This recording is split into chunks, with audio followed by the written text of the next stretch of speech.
So hello everyone, कैसे हैं आप सब लोग। आई होप आप सब लोग की तैयारी बहुत ज़्यादा जोर शोर से चल रही होगी। मैं यहाँ पर ज़्यादा टाइम नहीं लूँगा, कुछ डिस्कशन मुझे आपसे ज़रूर करने हैं कि आपको एग्जामिनेशन तक क्या करना है और ड्यूरिंग द एग्जामिनेशन आपको कैसे प्रेशर को रिलीज करना है और क्या क्या वहाँ पर करना है, जिससे आपका जो कॉन्फिडेंस रेज हो जाएगा और आपका एग्जामिनेशन जो है वो 100% निकल जाएगा। आपको क्या क्या चीजें करनी है, अभी 6-7 दिन बाकी रह गए हैं, तो आपको कौन कौन सी चीजें करनी है। सबसे पहले तो उस पर ध्यान दो जितना आपको आता है, जितना आपने पढ़ लिया उसको सम अप करने की कोशिश करो कि हर एक सब्जेक्ट में आपको कितना कितना पोर्शन आ गया है, कितना कितना। मान लो कि आपको किसी में 60% आता है, किसी में 80% भी आता है, यानी कि जितना मुझे काफी लोग अपनी कैपेसिटी को छोड़कर वो देखते हैं कि मेरे को क्या नहीं आता। अरे भाई, जो तुम्हारी कैपेसिटी है, जितने तुम्हारी कैपेसिटी पे तुमने पढ़ रखा है, उस कैपेसिटी पर मान लो आपको 60% का पेपर भी आता है तो 100 में से 60 ले आओ भाई, बहुत बढ़िया है।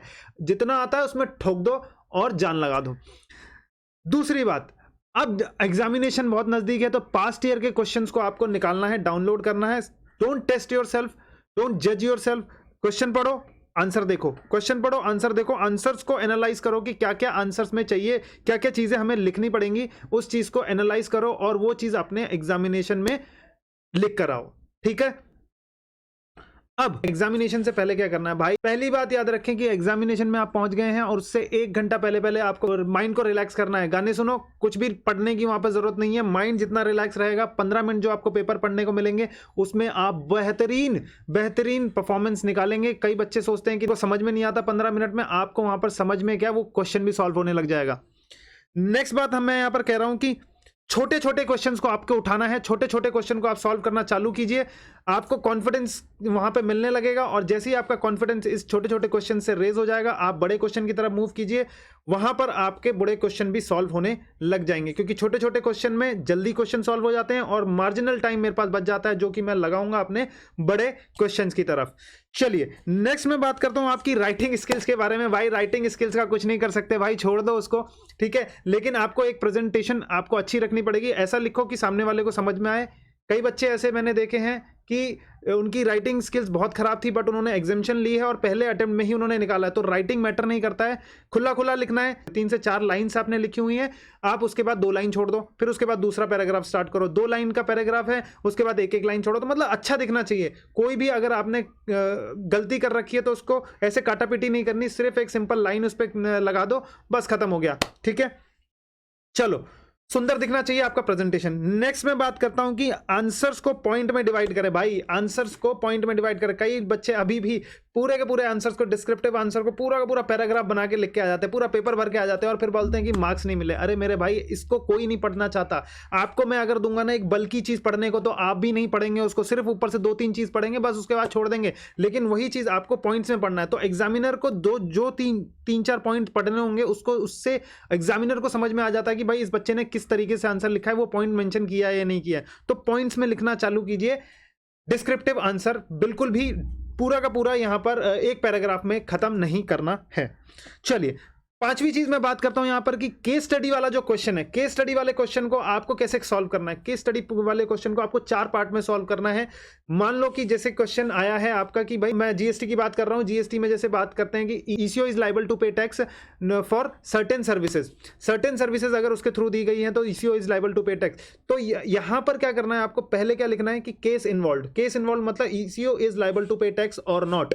ठीक है, ये एक लाइन लिखी आपने। दूसरे आपको क्या बताना है, वहां पर पूरा का पूरा प्रोविजन लिखना है ईसीओ से रिलेटेड कि 9(5) में क्या है कि ऐसा ऐसा होता है, ये सर्विसेज अगर देते हैं तो ईसीओ इज लाइबल टू पे टैक्स। फिर उसके बाद एनालिसिस लिखना है कि भाई राम, शान, फलाना, डिमाका, जो भी नाम लिखा हुआ है उसमें उस नाम का रेफरेंस लेते हुए आपको प्रोविजन को हैंडल करना है और प्रोविजन को एनालिसिस वहां पर लिख देना है कि भाई इसके तरीके से ये ऐसा होगा और प्रोविजंस में ऐसा है तो इसको ऐसा करना चाहिए, बट क्वेश्चन में ऐसा लिखा हुआ है। तो यहां पर लास्ट में कंक्लूजन आप क्या लिखेंगे, भाई ऐसा होना चाहिए था बट यहां पर ऐसा नहीं हुआ, तो फाइनल मेरा आंसर है कि ये वाला ऐसा होना चाहिए, डिपार्टमेंट अपने व्यू पर सही है, ईसीओ इज लाइबल टू पे टैक्स। समझ में आ रहा है कि तो आपको जो केस स्टडी वाले क्वेश्चन है उसको सॉल्व करना है, तो आप डिस्क्रिप्टिव में आंसर नहीं देंगे, पॉइंट्स में भी आंसर नहीं देंगे। 4 पॉइंट्स आपको बना के चलने। कौन कौन से 4 पॉइंट्स मैं बता रहा हूं यहां पर कि केस इन्वॉल्व, प्रोविजंस, एनालिसिस और कंक्लूजन। ठीक है, नेक्स्ट मैं बात करता हूं यहां पर कि जब आप प्रैक्टिकल क्वेश्चंस को सॉल्व करने जाते हैं, प्रैक्टिकल क्वेश्चन यानी कॉस्ट एफएम का प्रैक्टिकल क्वेश्चन हो गया, अकाउंट्स का प्रैक्टिकल क्वेश्चन हो गया, इनको सॉल्व करने जाते हैं तो कभी कभी क्या होता है कि हम बड़े क्वेश्चन में अटक जाते हैं और हम 15 से 20 मिनट हम उसी के बारे में सोचते रहते हैं कि यार क्या पॉइंट था, मतलब आपको आता है बट आप उस पर ध्यान दे रहे हैं कि भाई क्या था याद आ जाए। भाई उस वक्त वो याद नहीं आएगा, आप प्रेशर में है, उसको क्या करना, और उसकी वजह से आप दूसरे क्वेश्चन का जो डिवाइडेड टाइम है उसको खा रहे हैं। वहां पर वो नहीं करना, उसी वक्त उसको छोड़ो और आगे बढ़ जाओ और आगे वाले क्वेश्चन को सॉल्व करो। जैसे ही आपको आते हुए सारे क्वेश्चन सॉल्व हो गए, वापस आओ उस क्वेश्चन को सॉल्व कर दो, आप देखोगे वो परफेक्टली सॉल्व हो गया है। और सिर्फ क्योंकि रिलैक्स मूड से जब आप पढ़ेंगे दोबारा तो वो चीजें तुरंत सॉल्व हो जाएंगी और आपके पास ये भी नहीं होगा कि आपने टाइम किसी का बर्बाद कर दिया। तो ठीक है, किसी क्वेश्चन के लिए टाइम बर्बाद कर दिया तो आपको उस वक्त क्या करना है, जब आप अटक जाओ तो मूव कर जाओ नेक्स्ट क्वेश्चन पे और वहां पर वो करने लग जाओ। नेक्स्ट मैं बात करूंगा यहां पर कि अंडरलाइन करके आओ। भाई अगर आपका पेपर जो है थ्योरेटिकल पेपर है, आपका पहले खत्म हो जाता है या फिर जितना आपको पोर्शन आ जाता था, जितने लप्पे मारने हैं लास्ट में हमने लप्पे भी मार दिए, अब आपका 5 से 10 मिनट बच चुका है, तो आपको क्या करना है, शुरू के जो 10 पेज हैं जो आपने अच्छे से सुंदर सुंदर तरीके से लिखे हैं उसमें से मेन पॉइंट्स को अंडरलाइन करना चालू कर दो। आहा मजा आ जाएगा भाई। जैसे एग्जामिनर को जैसे ही वो अपने सामने आपकी कॉपी रखेगा, उसको पहले इंप्रेशन में ही उसको अच्छा लगने लगेगा। तो अच्छी फीलिंग के साथ जो शुरुआत अगर वो नंबर देने की करता है तो भाई बहुत अच्छे नंबर आपको मिलेंगे। मैं यहां पर बता रहा हूं कि ऐसा होता है। नेक्स्ट मैं बात करूंगा कि बेबी स्टेप्स में आपको क्वेश्चन को सॉल्व करना है। यानी कि कभी कभी आप देखेंगे कि क्वेश्चन जो है वो बड़ा ही कॉम्प्लेक्स क्वेश्चन आया है आपके तरीके से, मतलब आप सोचते हैं कि वो कॉम्प्लेक्स है, क्यों? क्योंकि उसमें 5-6 चैप्टर का रिलेवेंस है। भाई सैलरी में भी आ गया, भाई इसमें कैपिटल गेन भी आ गया, भाई इसमें set of and carry forward भी आ गया, इसमें सब कुछ आ गया है, ठीक है, हाउस प्रॉपर्टी भी आ गया है। तो आपको क्या करना, छोटा छोटा पॉइंट लेना। मेन जो आंसर आप शुरू करोगे, जैसे कि income under that salary, house property, PGBP, वो सब एक फॉर्मेट बना के आप रेडी कर दो। उसके बाद आप नेक्स्ट पेज पे जाओ और नेक्स्ट पेज से जितना पोर्शन छोड़ना है वो छोड़ के वहां से वर्किंग नोट चालू कर दो। तो वर्किंग नोट में आपको छोटे छोटे पॉइंट जो है, जैसे कि ग्रेचुइटी का पॉइंट सॉल्व करना है वो सॉल्व कर दिया, फिर आपको सैलरी का पॉइंट सॉल्व करना है वो सैलरी का पॉइंट आपने निकाल दिया, फिर आपने कम्यूटेड पेंशन का निकालना है, पेंशन का सॉल्व कर दिया, ठीक है, छोटे छोटे। फिर आपने हाउस प्रॉपर्टी का सॉल्व करना है वो सॉल्व कर दिया।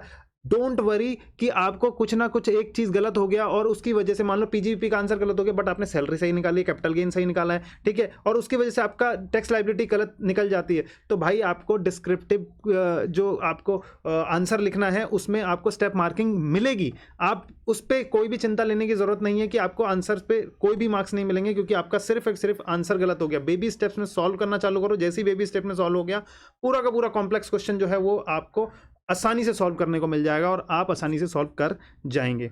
नेक्स्ट है, जैसे किसी क्वेश्चन के 4 पार्ट आ रखे हैं तो 4 पार्ट को एक ही जगह पे लिखना है, अलग अलग जगहों पे आपको लिखने की जरूरत नहीं है। एग्जामिनर को आपको परेशान करने की जरूरत नहीं है कि जैसे 4th क्वेश्चन के 4 पार्ट्स हैं, ए बी आपको आता है, सी और डी नहीं आता है, तो आपने वहां पर फिर 5वां क्वेश्चन लिखना चालू कर दिया। नहीं भाई, ऐसा नहीं करना, उसके लिए जगह छोड़ दो, जो नहीं आया है उतना पोर्शन छोड़ दो, फिर आप जब करते चले जाएंगे बाद में वापस आइए, वहीं पर आपको वो चीज लिख देनी है। समझ गए क्या? यस।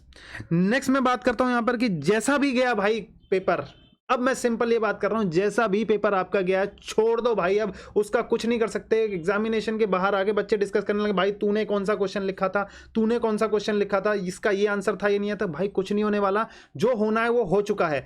कई बच्चे क्या करते हैं, वो ड्रॉप कर देते हैं, अपने पहला एग्जाम उनका बेकार गया, वो ड्रॉप कर देते हैं, भाई मैं नेक्स्ट अटेम्प्ट दूंगा। भाई ऐसी गलती बिल्कुल मत करना। हर एक पेपर एक एग्जामिनेशन का माध्यम है आपका, हर एक पेपर एक आपकी ताकत है। आप ये सोचिए कि पिछले में जो मैंने कमी कर रखी थी उसको इस वाले में नहीं करनी, इसमें ताकत से, बेहतरीन ताकत से उसको अटेम्प्ट कीजिए, ठीक है। ये नहीं कि नहीं यार मेरा पहला बेकार गया तो मैं पास तो हो ही नहीं पाऊंगा, तो भाई ऐसा नहीं होता।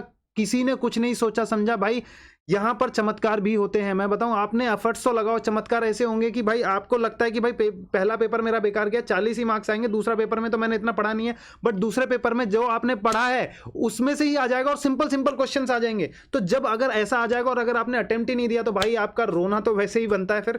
यानी कि आपको क्या करना है कि उसके बारे में बिल्कुल नेगेटिव नहीं होना है, उसको छोड़ दो, उसका कुछ नहीं कर सकते। नेक्स्ट पेपर पे ध्यान दो, ताकत लगा दो अपनी नेक्स्ट पेपर के लिए।